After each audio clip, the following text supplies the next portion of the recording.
minds, and if you have questions about that, you can see me after the meeting. The Heritage Center that we will have in that building is not a museum, but it may lead to one eventually. The money from the city is being given with very few strings attached.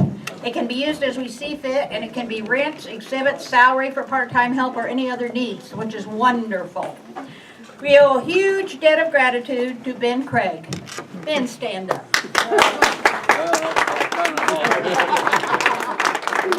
Without whom this would not have been possible, I can guarantee you that. I live right next to his street. Oh, you can stand up too.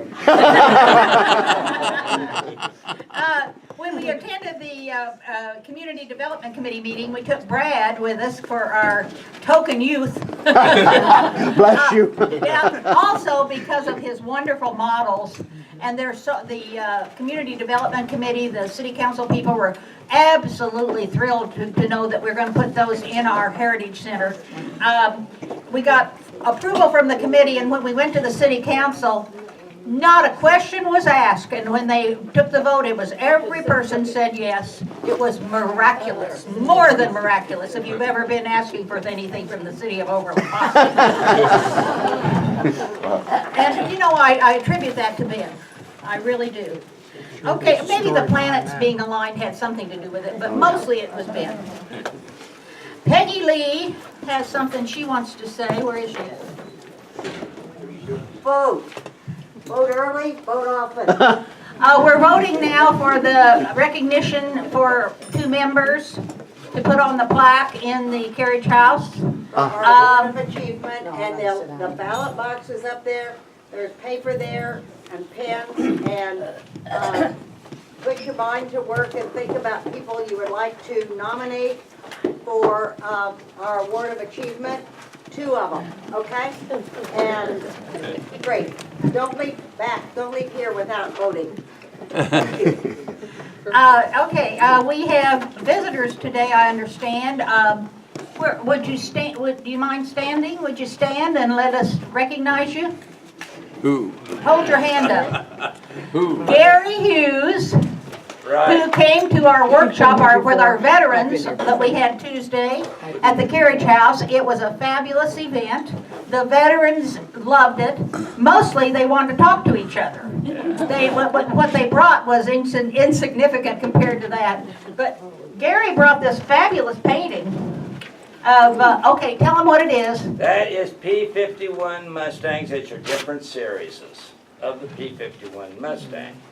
These people own these, that fly in this, own these P-51s, and they got the red tails, and it says, that identified with the Muskegon Air Force in World War II.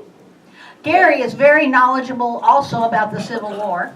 Okay, it says, if you want to know a little bit about me, my neighbor was Fred and Virginia Krebs. Oh. And I've known them since 1952. Wow. You know, of course, they're both now deceased, but I know that family very well. So you get an idea of where I come from. I'm the one that introduced history to Fred. There you go. And we're proud to have Gary join us. He also bought one of my books, so I just love Gary. The church wanted me to announce that the garage sale will be next Saturday, that we have some of our members participated in last year. I think Craig Dillaboo is doing it this year. I don't know, maybe somebody else. But they have a wonderful big old garage sale out here in front where you can find all kinds of wonderful things. Peggy has made her announcement. Now I have Pat Crabtree. You still have 2. Oh, are there 2 more guests? Yeah. Where are they? Right here. Okay, do you mind to stand up? Stand up. And your name is? Lily. Lily? Last name's Lily? You're right. Okay, very good. Thank you for coming. I'm sorry. Pat? Pat's going to tell about the book club. Can you all hear me if I just stand here? Here. I've got the next book, and it's Secret Life of Bees. It's a good reader, easy reader. We'll review the book on 28th or 28th. The 26th, May 26th, it's on a Tuesday. We'll also have a movie, and that will be on June 3rd. That's on a Wednesday, and that's held at Stanley. The book club is held at the Carriage House in May. So I have books up here, so come on and sign one out. Let's read. These books are given to us to use by the Kansas Humanities Council, who is also the ones that gave us the grant to have the Veterans Program last Tuesday. Okay, now the Baxter Springs trip. You need to get your reservation in, get your money paid, and put your choice of food on here for lunch. And if you've already paid and haven't done your food choice, please do it before you leave today. Because I don't want to have to call you later. You know, I have other things to do besides calling, except that I might like to talk to you. Don't let her fool you. She'll badger you to death. We do have a new Facebook page. It's a page, it's not a group, you don't have to join it. You can get on it, you can make comments. The name of it is Overland Park Historical Society and Heritage Center. The old Facebook page that we cannot get rid of because we had young, non-paid volunteers do it, and now we can't find any of them. You know, that free help is sometimes very costly. But anyhow, we have a new Facebook page, and we added Heritage Center to Overland Park Historical Society, so it's easy to find. And I'm posting photos and history on there a little at a time, and you can post history on there. If you're welcome to come by and see me after if you want some how to get there and want some help. And I have that same annual. What are you doing with that annual? I was just going to mention our newest member and my friend, Mike Chafin, brought this in and offered it to the society. It is the Shawnee Mission Indian, 1955. And guess who's having a 60th reunion this year? But I was only 10 when I graduated. Oh, you were very bright. Millie and I have she is a graduate, 1955 graduate of Shawnee Mission also, but she has told me not to RSVP yet because we never can tell what's going to happen to us between now and then. But it's always a great reunion. Okay, be sure you save the date of Saturday, September 12th, when we'll be having our Historic Homes Tour. The chairperson, Mary Lee Cardillo, will be needing all of us, either as docents at the homes, greeters at the carriage house, ticket sellers, or as customers. She has sign-up sheets that she is putting out to sign up for this. And you might as well go ahead and volunteer, as there will be arm twisting if you don't. So you might as well make it easy on your arms. We have a couple of 1860s houses on the tour, one of which is on page 14 of our Images of America book. Also, autographed copies of these books or the Rails to Suburbia DVDs make great gifts that are here on the table. So if you have somebody to give a gift to shortly, be sure and use one of these for the gift. It's a great gift. Okay.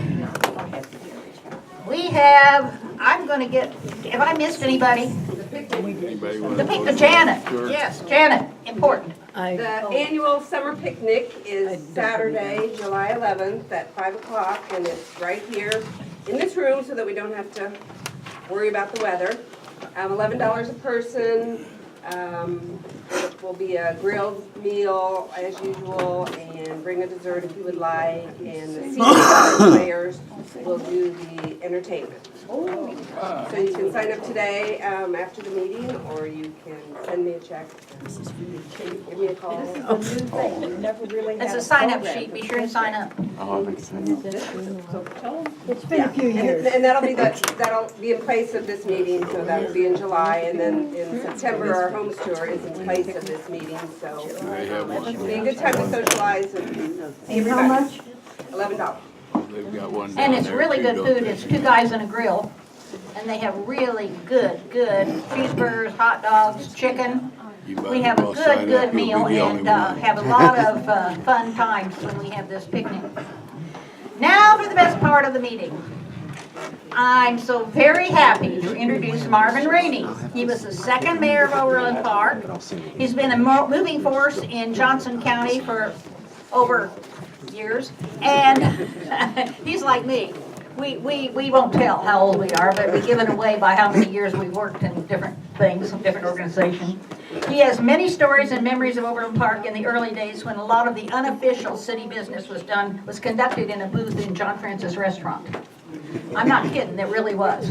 And of course, some of you are too young to remember John Francis Restaurant, but it just happened to be next door to a dress shop and it called Susie's. Here is Marvin Rainey. Did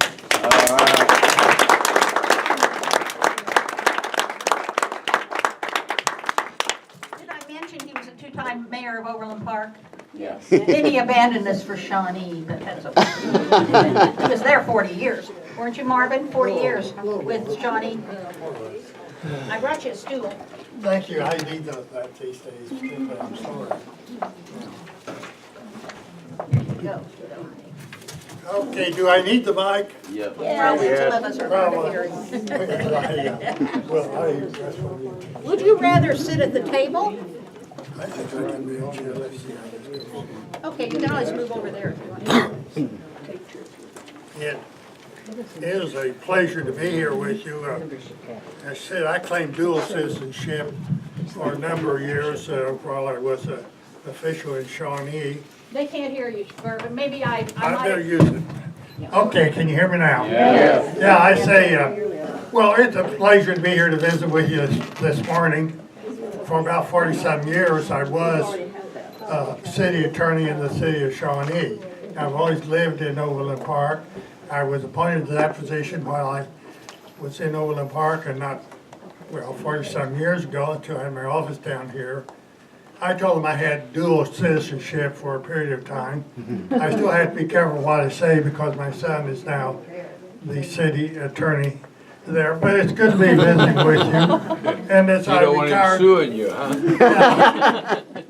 not too many months ago, I spoke particularly to an attorneys group on retiring from Shawnee, and I had some pointers for the young people there, and then I said, now for those of you that are my age, and then realized there weren't any my age. I don't have that problem this morning, and I'm happy to have a chance to visit with you. And I'm going to start out, we'll go through some points and some things that are of interest. I could write a book about, or a chapter on most of them, but we'll try to keep it down. First of all, as you know, the city was incorporated in 1960. Prior to 1960, it was Mission Urban Township. Now, Mission Township started out as everything from State Line to Antioch Road from 107th Street north. As the various cities were incorporated to the east and north, usually a developer would come in and develop a subdivision, and some of them would make it into a city. There were 12 of those cities in addition to Overland Park at that time. One of them, Mission Woods, is a very small little enclave surrounded, I think, by the Mission Hills golf course. The north of that was Westwood Hills. I was over on Westwood Hills matter. Their city hall was, many years ago, their city hall was a little, what had been a construction office for the J.C. Nichols Company.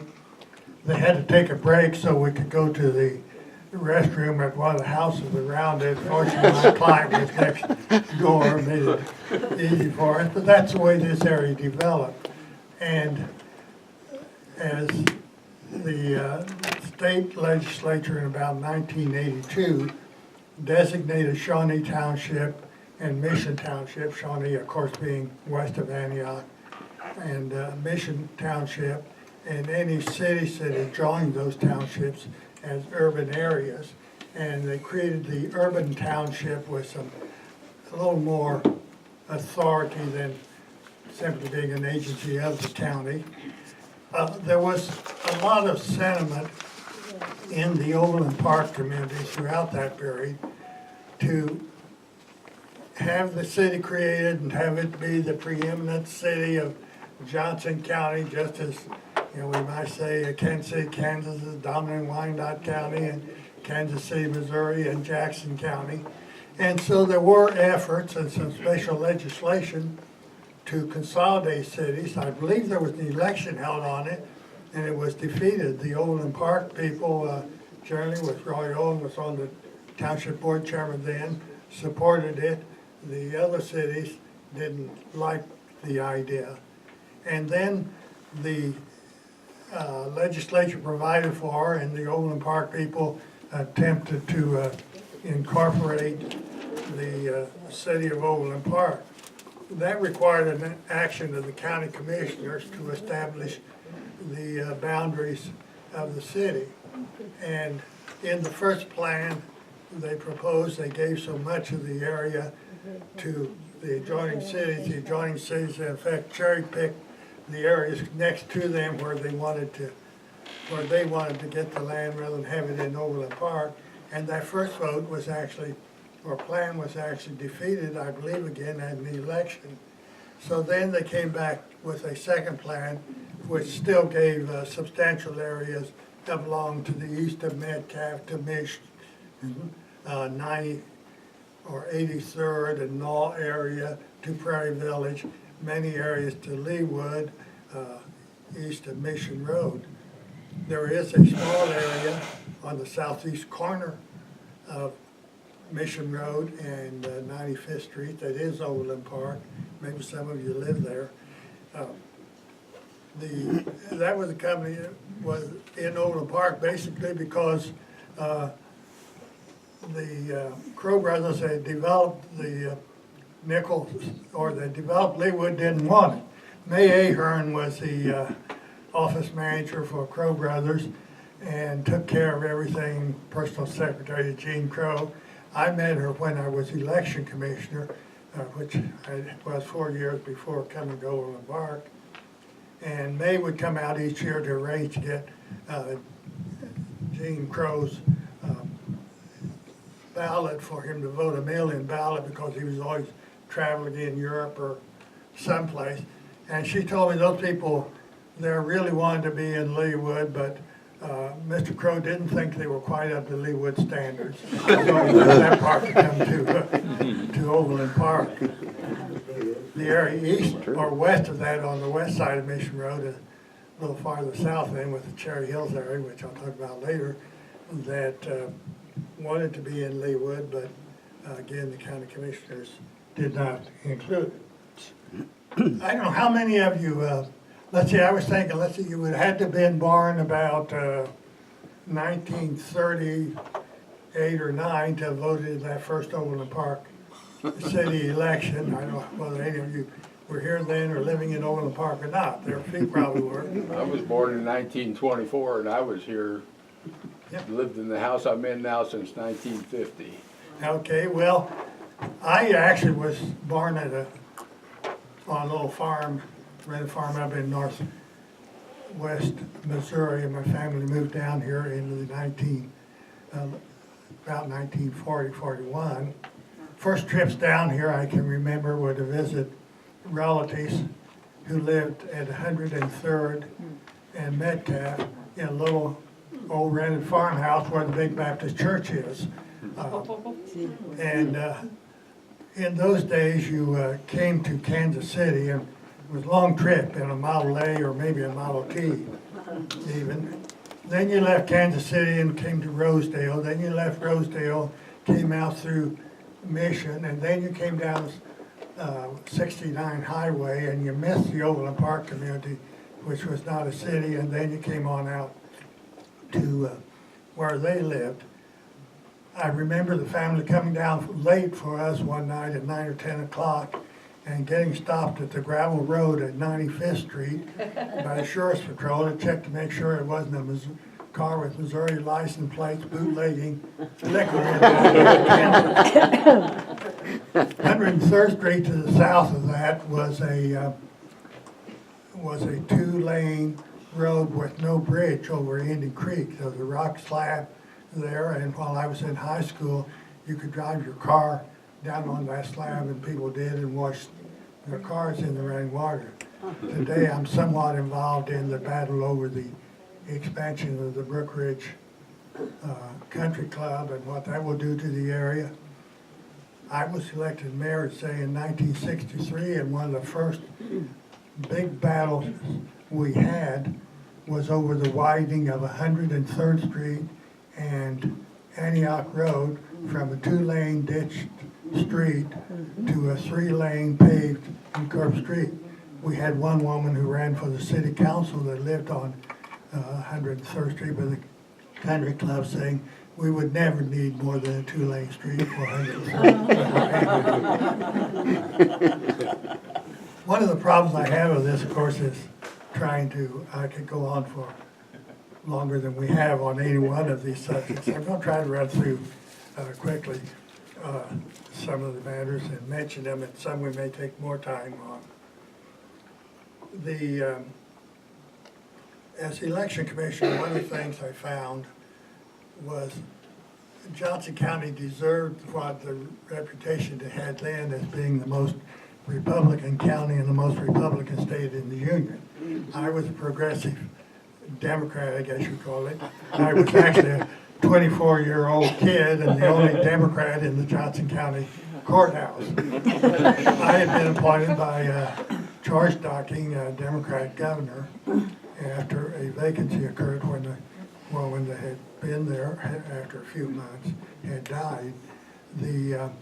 And it illustrates something about the partisanship of the county and the state and the politics that we have even today in the state legislature. Only 2 counties then recently had election commissioners. That was Wyandotte County and Sedgwick County, the 2 largest counties in the state. And the legislation was written to cover just counties with a population of more than, I believe, 130,000. Now, it was written because in this Republican state, you had the 2 biggest counties having elections controlled by Democrats because the county clerks ran elections. And so they passed a law to give that appointment to the governor, and we only had 2 governors, each serving 1 2-year term over the history of the state. We never had a Democratic attorney general.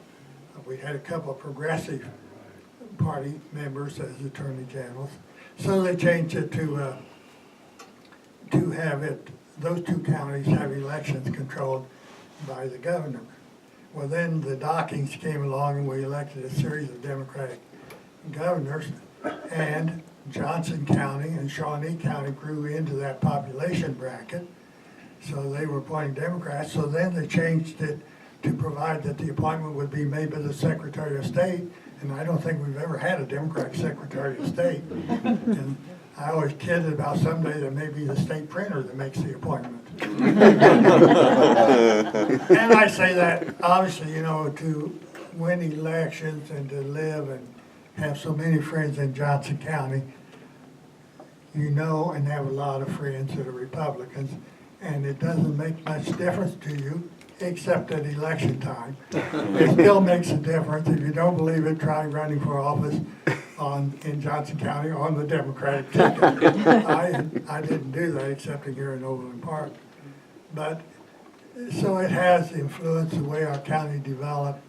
I had former or mayors that were on the very cities while I was there said we have good government because we have good Republicans in Johnson County, or we have a lot of small cities that the Kansas City Star can't control. I always suggested it was because we have good people, because we were in the top 10, maybe 3 or 4 counties in the nation in median family income, or in the top 10 in the education level, in so many areas we're there. And we have an ideal area to develop. As election commissioner, I learned a lot about where the votes were and where they and how to count the votes.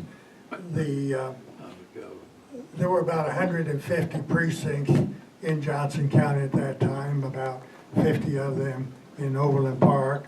It took about 1,500 election board workers to man the polling places using the paper ballots we had then. And they worked all night. And my first time as election commissioner, I got great praise for having the election returns available by about 6 o'clock the next morning. I literally, even then, I remember getting a call from one farmer complaining that his wife wasn't home to fix breakfast and he had to get the chores done. What was going on?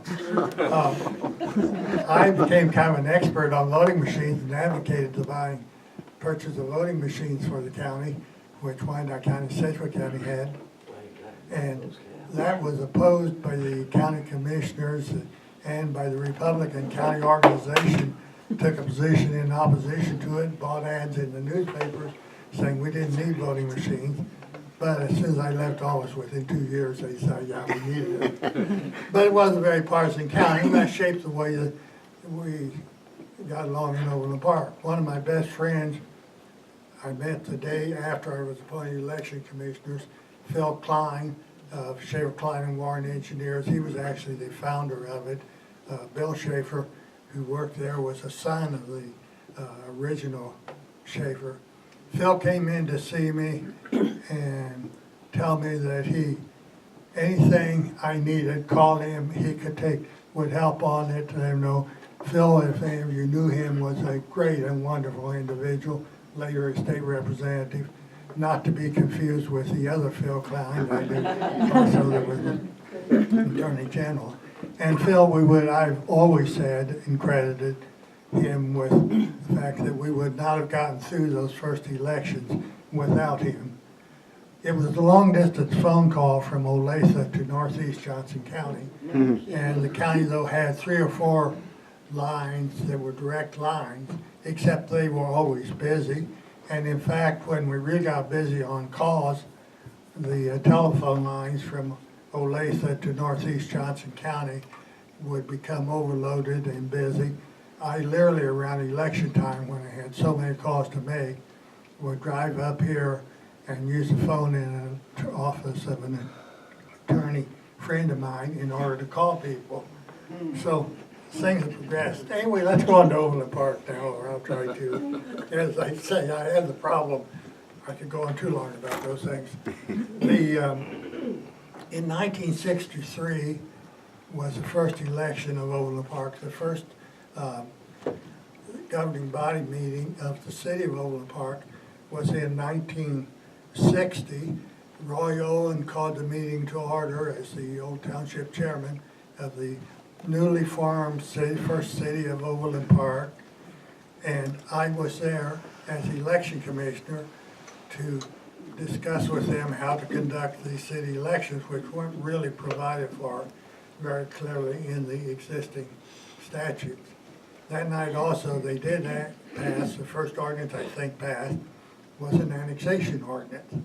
Now, I saw someone refer to Roy Owen as being a proponent of annexation, and Roy was, I think, supportive and a proponent of a greater Overland Park. He did, however, hope they could hold off until after the election before bringing in those Democrats from the area where I lived, west of Antioch at that time.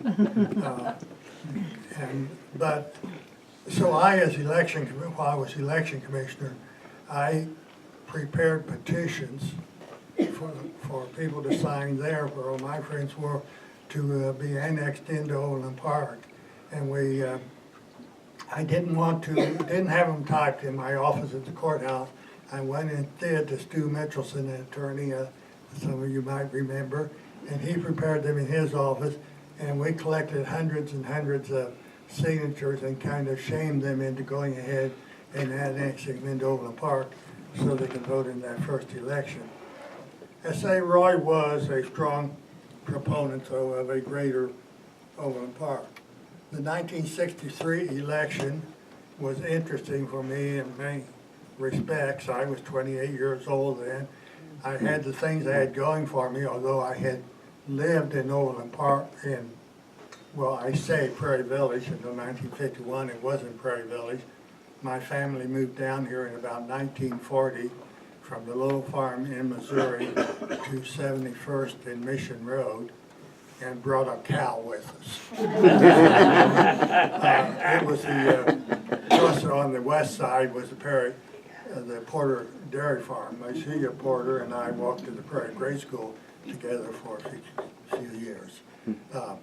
If you ever go to the restaurant over there called the Blue Moose, and it has a little script on the back of it, which I always read about how the old timers tell reports of seeing a blue moose in the area. No, it was the Porter's dairy barnyard. Didn't see anything but cows.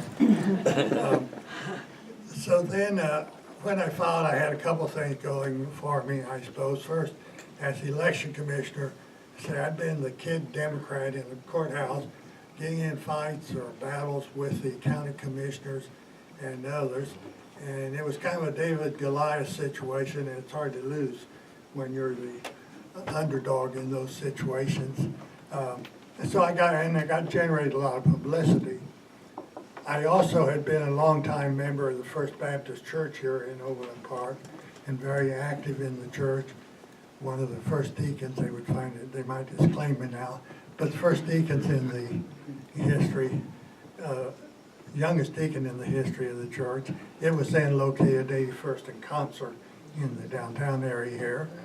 A very fine progressive minister, Stuart McDaniel, of the American Baptist Church, and I remember Stuart speaking with pride. This would be when I was in high school, so in the 1940s or early 50s, about his role in getting the Downtown Merchants Association to welcome the first Jewish businessman to Overland Park.